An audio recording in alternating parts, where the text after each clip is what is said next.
হয়নি। আদিবা আমিন দিবা আপনি লিখেছেন, আমার একজন বোন আছে যার হাজবেন্ড তার থেকে দূরে অবস্থান করেন। মাঝে মাঝে তিনি যখন উত্তেজিত থাকেন তখন ঘনিষ্ঠভাবে বোনকে ভিডিও কলে আসতে বলেন। এবারে শরীয়তের বিধান কি? আল্লাহ মাফ করুন, এই বিষয়গুলো মৌলিকভাবে জায়েজ যদি সেফটিটা নিশ্চিত থাকে, অর্থাৎ ভিডিও বেহাত হবে, অন্য থার্ড পার্টির কাছে যেতে পারে, এরকম আশঙ্কা থাকলে সেক্ষেত্রে এটা জায়েজ নয়। কারণ সতর ঢাকা এবং নিজের প্রাইভেসিকে রক্ষা করাটা অবশ্য কর্তব্য।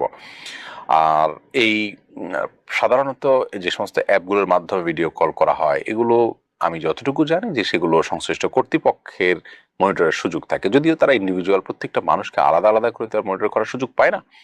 যদি বেহাত হওয়ার বা অন্যের দৃষ্টিগোচর হওয়ার বা অন্যের কাছে যাওয়ার মতো সেরকম আশঙ্কা না থাকে, তাহলে এটা বেসিক্যালি জায়েজ আছে। স্বামী স্ত্রী একে অন্যকে তার শরীরে যে কোনো অংশ দেখাতে পারেন।